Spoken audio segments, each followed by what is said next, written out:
हरे कृष्ण जय जगन्नाथ। मु अजय कुमार दास आपण को मोर YouTube channel food for thought रे समस्त को स्वागत।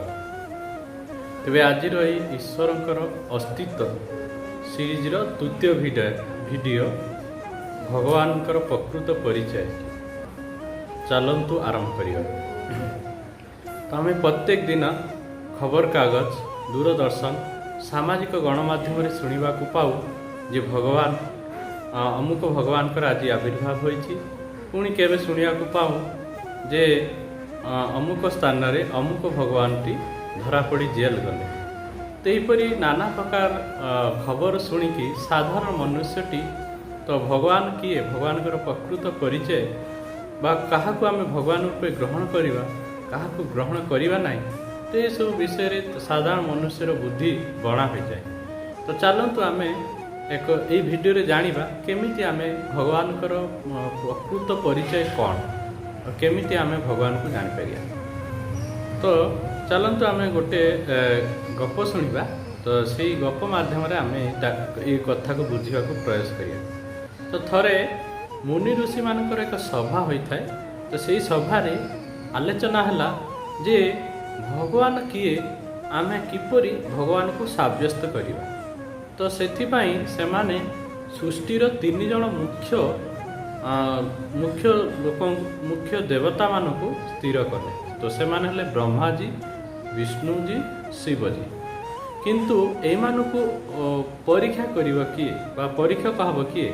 तो शेष में से स्थिर कले जे आम मानक मध्यरु भृगुमुनि से ही परीक्षक हेबे।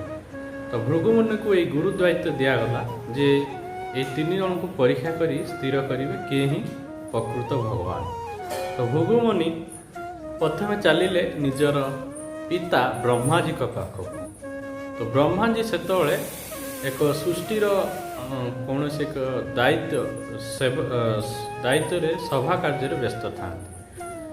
तो भृगुमुनि प्रथम जाई पिता को देखिकी प्रणाम करिले नहीं। फल ब्रह्मा जी जानीपारे जे पुत्रर एपरी व्यवहार देखि ब्रह्मा जी क्रोधित हेले। किंतु जेहेतु से सभार थिले से तांको क्रोध को बाचिक बा वचन माध्यम प्रकाश करि पारले नहीं। किंतु तांकर आखि दुईटी लाल पड़ जाइछिले जहाँ को देखि भृगुमुनि जानीपारे जे मोर पिता मोर सामान्य मानसिक रूप से होइथिबा अपराध को क्षमा करि पारुनांती। फल तांकर क्रोध जात होउछि और से क्रोध को से नियंत्रण करि पारुनांती। तो ये किपरि भगवान हो पारे। तापर चलिले तांकर भाई शिवजी को परीक्षा करिया। तो शिवजी कैलाश रे निजर भाई भृगु को आशीर्वाद देखि बहुत आनंदित हेले एवं तांको आलिंगन करिया पय आगे आसिले।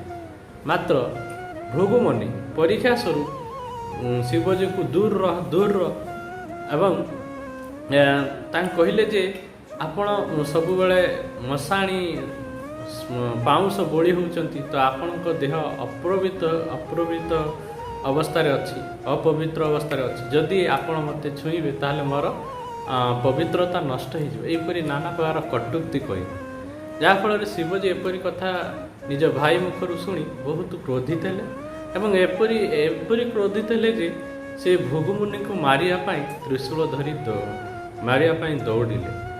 किंतु जे पाखरे माता पार्वती थिले से जेतोले स्वामी को एपरी एक ब्रह्म हत्या करिया को जाउचंदी देखि करिवार देखिले।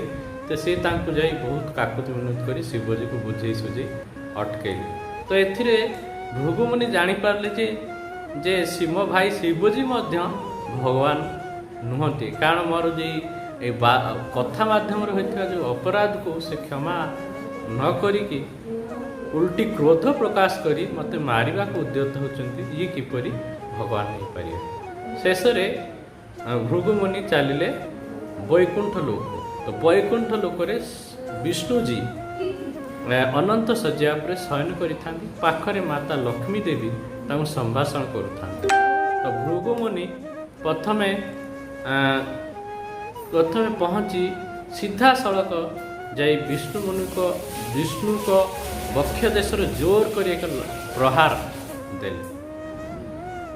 तो एते प्रहार ହେବା ସତ୍ତ୍ୱେ ମଧ୍ୟ ବିଷ୍ଣୁଜୀ ଆଖି ଖୋଲି ହସ ହସ ମୁଖରେ କହିଲେ, ହେ ବ୍ରାହ୍ମଣ ଶ୍ରେଷ୍ଠ, ଆପଣଙ୍କର କେବେ ଆସିବା ହେଲା ଏବଂ ଆପଣଙ୍କର ଏପରି ଅଚାନକ ଆସିବାରେ ମୁଁ କୌଣସି ଖବର ପାଇନଥିଲି ଏବଂ ମୋତେ ଲାଗୁଛି ଆପଣଙ୍କର ଏଇ ଯେଉଁ କୋମଳ ପାଦକୁ ନିଶ୍ଚୟ ଜୋରରେ ଆଘାତ ହୋଇଥିବ, କାରଣ ମୋର ଏ ବକ୍ଷ ଦେଶ ବହୁତ କଠିନ, ପ୍ରସ୍ତର ପରି କଠିନ ଅଟେ।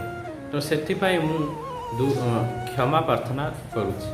ତ ଭୃଗୁମୁନି ଭଗବାନଙ୍କର ଏପରି ମଧୁର ଶବ୍ଦ ଶୁଣିକି ବହୁତ ପ୍ରସନ୍ନ ହେଲେ ଏବଂ ସେ ହିଁ ଜାଣିପାରିଲେ ଯେ ପ୍ରକୃତ ଭଗବାନ କିଏ, ଯିଏକି ଜୀବର ଏତେ ଅପରାଧ ବା ଏତେ ଶାରୀରିକ ରୂପରେ ହୋଇଥିବା ଅପରାଧକୁ କ୍ଷମା ପ୍ରାର୍ଥନା କରିବା ସଙ୍ଗେ ସଙ୍ଗେ କରୁଣାପୂର୍ବକ ବାକ୍ୟ କହିଲେ, ଯାହାକି ତ ଭୃଗୁମୁନି ଜାଣିପାରିଲେ ଯେ ଇଏ ହିଁ ପ୍ରକୃତରେ ଭଗବାନ, ଯାହାଙ୍କ ହୃଦୟରେ ଏତେ ଦୟା, ପ୍ରେମ, କରୁଣା ଭରି ରହିଛି, ସେ ହିଁ ଭଗବାନ ହେବା ପାଇଁ ଉପଯୁକ୍ତ।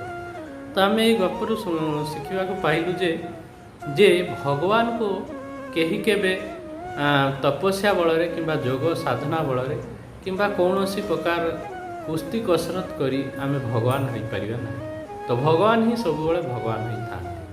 ତ ଆମେ ଜାଣିଲେ ଯେ ଏଇ ଗପରୁ ଆମେ ଜାଣିଲେ ଯେ ବିଷ୍ଣୁ ହିଁ ସ୍ୱୟଂ ଭଗବାନ।